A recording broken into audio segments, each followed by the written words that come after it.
The throne room of the Helix Empire was made of black stone and gold.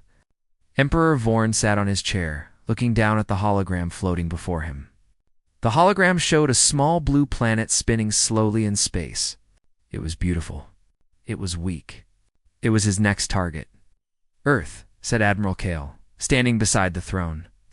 "The humans call it Earth. They have only reached their own moon. Their weapons are simple. Their ships are slow. They fight each other constantly." Vorn smiled. His teeth were sharp, and his eyes were cold. He had conquered 400 star systems. He had crushed empires far greater than this little world. The humans would bow to him, like all the others. How many of them? Vorn asked. 8 billion, Kale answered. But they are divided into hundreds of nations. They do not trust each other. They will not fight as one. Vorn laughed. This was too easy. He had expected something more when his scouts found this planet. But humans were just another weak species waiting to serve the Helix Empire. The doors of the throne room opened suddenly. Vorn stopped laughing. No one entered without permission. No one was brave enough to try. But the beings who walked in were not his subjects.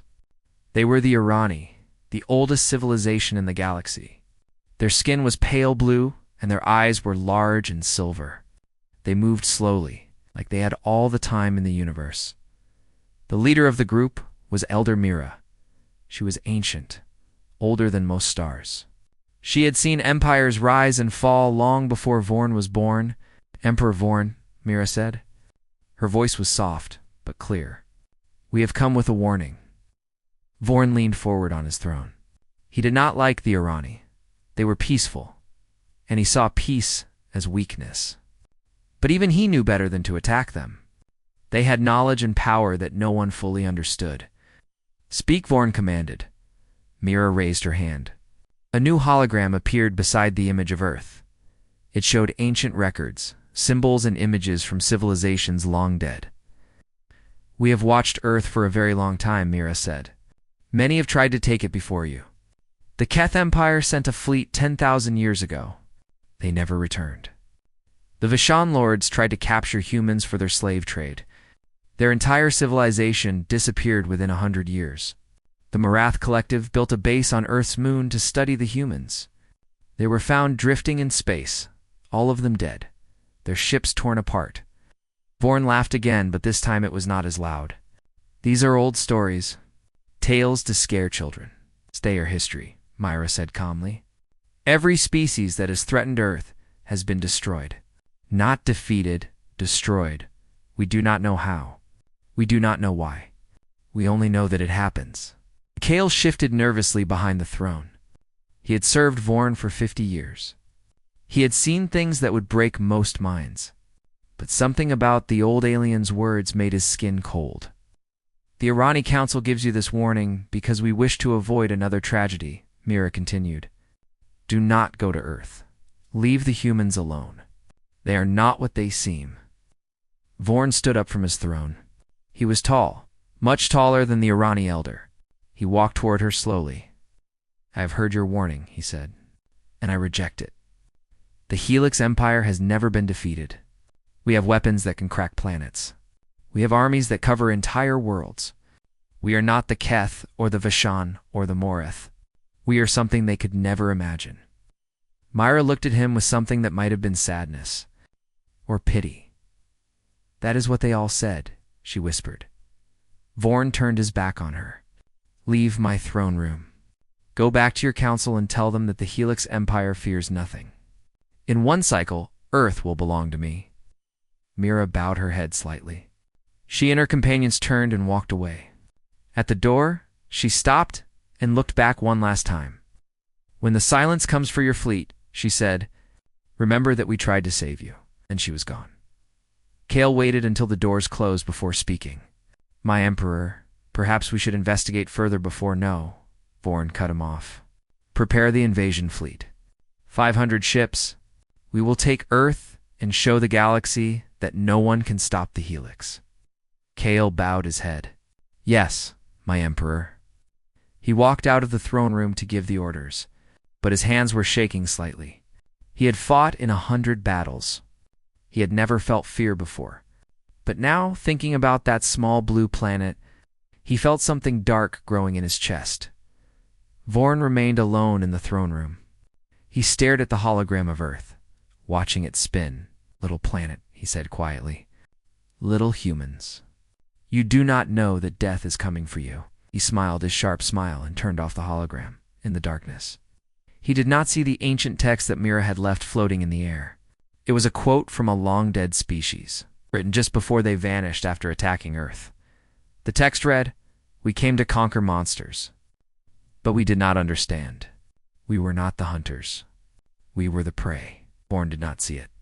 He would not have believed it anyway. His fleet would launch in 3 days, and nothing in the galaxy would stop him, or so he thought.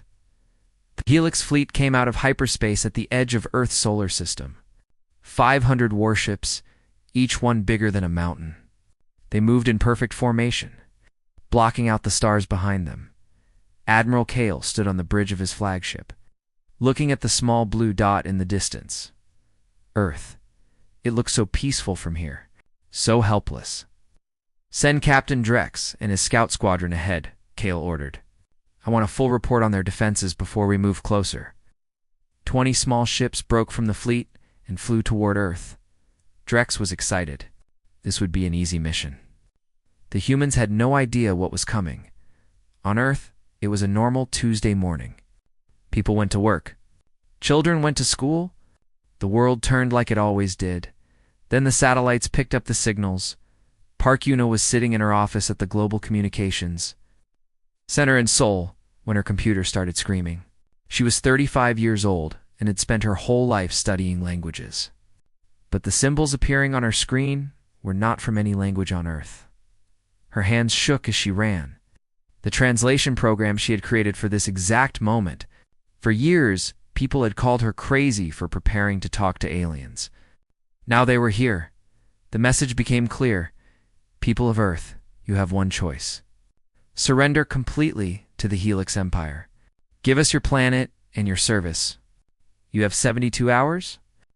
If you refuse, we will take everything by force. There will be no second chance. Yuna picked up her phone and called the president in the presidential palace. Kim Nari listened to the message with a calm face. She was 50 years old with gray hair and sharp eyes. She had led her nation through economic crisis and natural disaster. But this was something else entirely. "How many ships?" she asked Admiral Kang Do-yan, who stood beside her. 500 confirmed so far, Do-yan said. He was 42, a tall man with scars on his hands from years of service. "But our satellites have detected more energy signatures at the edge of the solar system. This might only be their first wave." Nari nodded slowly. "Then it is time." She looked at Do-yan. He understood. "Activate Project Vanguard," he said into his radio. "All stations." This is not a drill. Across the planet, things began to happen. Hidden doors opened in mountains and under oceans. Satellites that looked dead suddenly came to life. Weapons that officially did not exist started powering up. For 80 years, since the first alien probe had crashed on Earth, humanity had been preparing. They had studied the wreckage. They had learned its secrets. And they had built things that no one in the galaxy expected. In space, Captain Drex brought his scouts closer to Earth. His sensors showed primitive technology everywhere. Old satellites, simple rockets. Nothing that could hurt his ships. "This will be easy," he told his crew, like taking food from a child. He ordered one ship to fly down to a coastal city and capture some humans for study. The ship descended through the clouds. Heading toward the bright lights below, it never reached the ground. A beam of white light shot up from somewhere beneath the ocean. The Helix ship exploded in an instant. One moment it was there. The next moment, it was dust. Drex stared at his screen in shock. The weapon had come from nowhere. It was not on his scans. It should not exist. "Retreat," he screamed. "All ships retreat." But 2 more of his scouts exploded before they could move. The beams came from everywhere, from the ground, from the mountains, from places that looked empty seconds before. Drex turned his ship and ran. He flew faster than he had ever flown before. When he finally reached the main fleet, he was shaking so hard he could barely stand. Admiral Kale met him in the landing bay. "Report?" he demanded. Drex looked at him with wide, terrified eyes. "They were waiting for us," he whispered. "They knew we were coming. They have weapons that we cannot see. They destroyed 5 of my ships in seconds." Kale felt his stomach drop. "That is impossible." "They are primitives," Drex said. "They are not. Whatever they are not primitives. We need to leave. We need to leave now." Kale grabbed Drex by the shoulders. "Control yourself. We are the Helix Empire. We do not run." But as he said the words, Kale remembered Elder Myra's warning. He remembered the stories of fleets that disappeared. He remembered the fear he had felt in the throne room. He pushed the thoughts away and walked to the communication console. Emperor Vorn's face appeared on the screen. "Report," Vorn commanded. "We have met resistance," Kale said carefully. "The humans have hidden weapons. They destroyed 5 of our scouts." Vorn's eyes narrowed. 5 scouts. "And you call this resistance? Send the full fleet. Crush them, my Emperor. Perhaps we should study their defenses first. I gave you an order, Admiral. Take Earth. Bring me their leaders in chains. Do not contact me again until you have victory." The screen went dark. Kale stood alone on the bridge.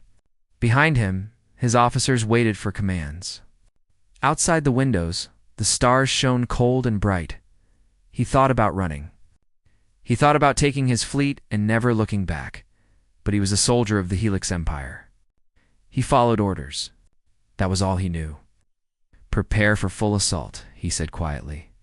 "We attack in 6 hours." His officers moved to obey. None of them spoke. But Kale saw the same fear in their eyes that he felt in his heart. On Earth.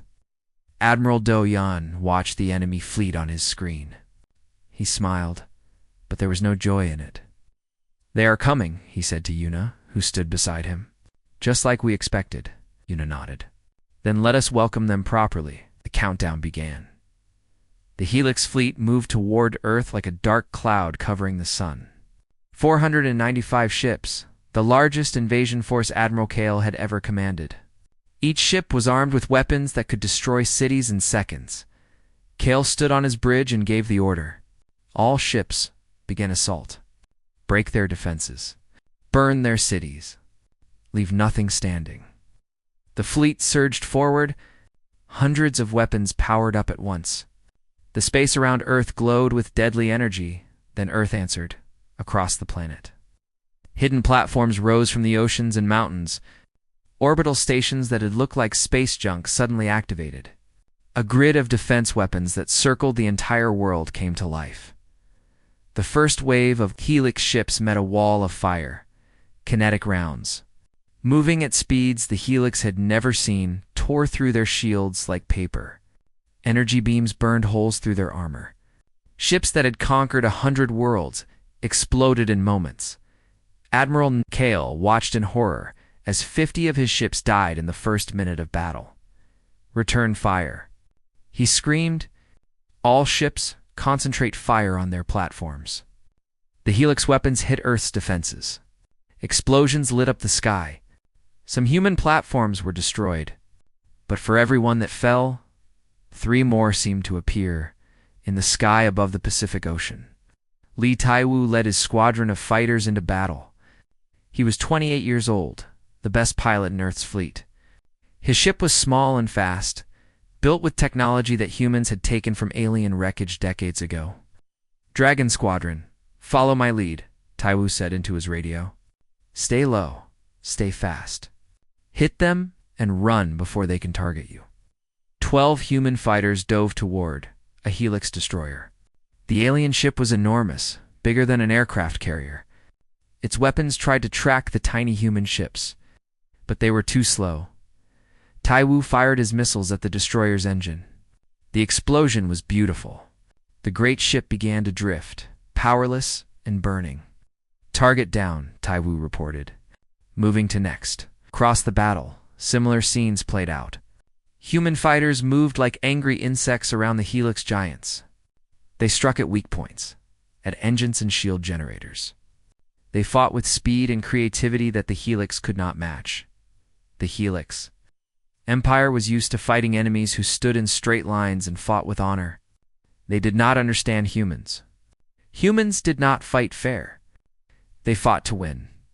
On the Helix carrier Eternal Conquest, alarms suddenly started screaming. Commander Choi Woo-jin smiled behind his helmet. His team of Special Forces soldiers had been hiding in the cargo bay for 3 hours, waiting for the right moment. Now, that moment had come. Woo-jin ordered.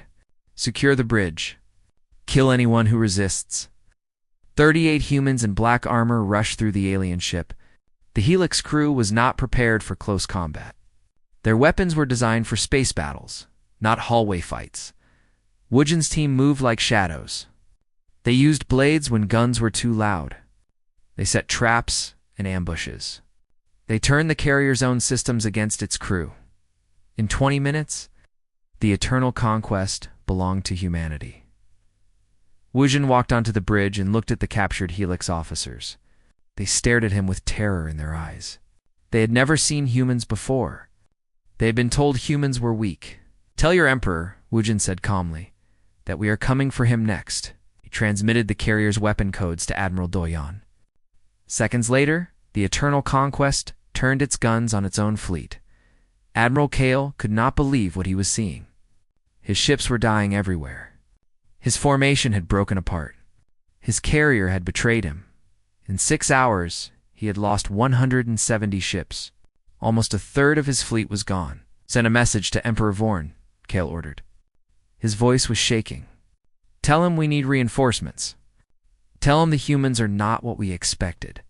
Tell him." He stopped, searching for words. "Tell him we may not win this fight." On the Helix homeworld, Emperor Vorn received the message. He watched the battle recordings with growing rage. His greatest fleet was being torn apart by creatures he had dismissed as primitives. He slammed his fist on his throne. "Impossible," he growled.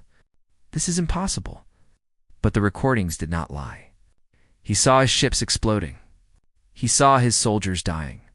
He saw humans fighting with a fury that shocked him, for the first time in his long life. Vorn felt the cold touch of doubt. He remembered Elder Mira's words. He remembered the warning. He remembered laughing at her. He was not laughing now.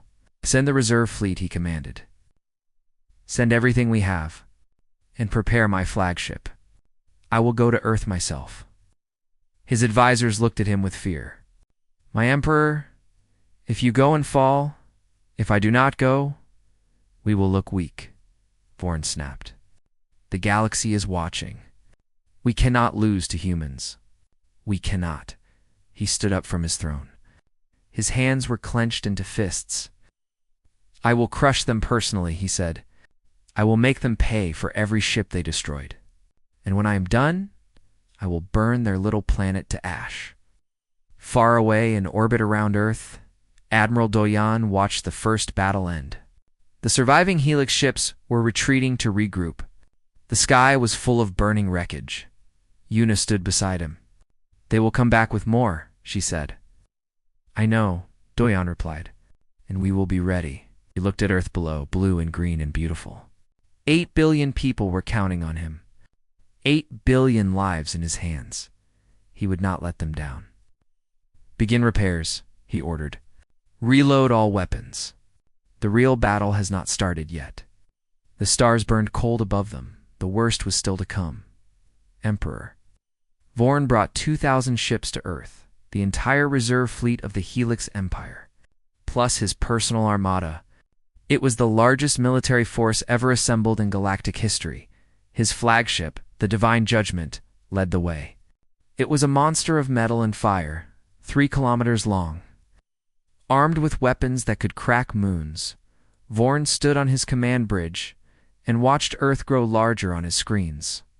This time, there would be no mistakes. This time, he would destroy everything. "All ships, begin bombardment," he ordered. "Level their cities. Burn their oceans. Leave nothing alive." 2,000 ships opened fire at once. The sky above Earth became a storm of destruction. Cities burned. Mountains crumbled.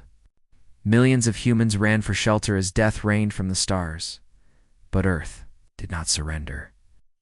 Admiral Doyon watched the carnage from his command center deep underground. His face was stone, but his heart was breaking. Every explosion above meant lives lost.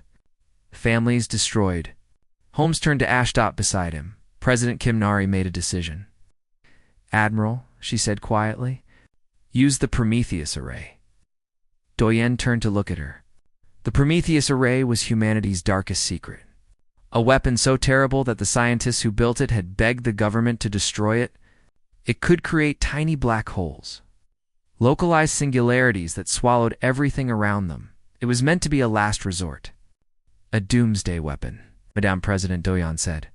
"If we use it, there is no going back. The galaxy will know what we can do. They will fear us forever." Nari looked at the screens, showing burning cities. She thought of the children hiding in shelters, the families praying for survival. "Let them fear us," she said. "Better fear than death. Activate the array." Doyon nodded slowly. He gave the order. Deep in space, hidden behind the moon, a massive structure came to life. The Prometheus Array was as large as a small city. It had been built in secret over decades, piece by piece. Waiting for this moment, a beam of impossible energy shot toward the Helix fleet. The first ship it touched simply vanished. One moment a destroyer was there, the next moment it was gone, pulled into a point smaller than an atom. Then another ship vanished, and another. And another. Foreign watched in horror as his fleet began to disappear. His weapons could not stop the beam. His shields could not block it. His ships could not run fast enough. "What is that?" he screamed. "What are they doing?" No one answered. No one knew. Doyon's face appeared on the communication screen. Vorn stared at the human with pure hatred. "Emperor Vorn," Doyon said calmly, "you were warned. You did not listen. Now you will pay the price. I will destroy you." Vorn roared. "I will burn your entire species." "You cannot burn what you cannot defeat," Doyon replied. "Your empire is finished. Your fleet is dying.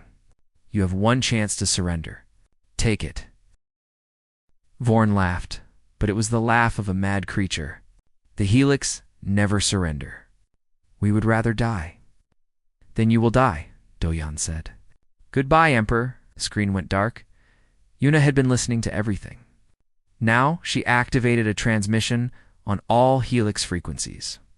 She spoke in their language, clear and strong. "Soldiers of the Helix Empire, this is Earth. Your Emperor has brought you here to die. He does not care about your lives. He only cares about his pride. But we do not want to kill you. We want peace. Surrender now, and you will be treated with mercy. Continue fighting, and there will be nothing left of you. Choose." For a long moment, nothing happened. Then a Helix cruiser broke from the formation and stopped firing. Then another. Then 10 more. Then 100. Hundreds of ships began sending surrender signals. Their crews did not want to die for a mad emperor's ego. They wanted to live. Vorn watched his empire crumble in real time. His own soldiers were betraying him. His fleet was falling apart. Everything he had built was turning to dust. "Traitors," he whispered. "Cowards. All of you." He turned to his remaining loyal officers. "Set course for Earth. Ram their planet if you must. We will take them with us." But before the divine judgment could move, the Prometheus Array fired again. The beam hit Vorn's flagship directly. The great ship shook. Alarms screamed. The lights went dark. Vorn stood alone on his dying bridge. All around him, his ship was being pulled apart. Metal twisted. Walls cracked. The cold of space began to creep in. He thought of Mira's warning. He thought of all the civilizations that had come before him. They had all thought they were strong. They had all been wrong. "Humans," he said to the darkness. "What are you?" No one answered. The divine judgment collapsed into a point of light. Emperor Vorn, conqueror of 400 worlds, vanished from existence. The battle was over. Of the 2,000 ships Vorn had brought to Earth, only 300 remained. Most of them had surrendered. The rest were running back to the Helix homeworld with tales of horror. On Earth, people emerged from their shelters. Cities still burned. The death toll was terrible, but they had survived. They had won. President Nari stood before the cameras and spoke to the world. "We have paid a great price today," she said, "but we are still here. We are still free, and we will rebuild. The universe now knows what humanity can do. We did not want this war, but we finished it. Let this be a lesson to anyone who threatens our home. We will defend ourselves. We will never surrender, and we will never forget." Across the galaxy, trillions of beings watched the broadcast. The Helix Empire, without its emperor, began to fall apart. Civil wars erupted. Slave planets rose up. The empire that had terrorized the galaxy for 1,000 years collapsed in a single day.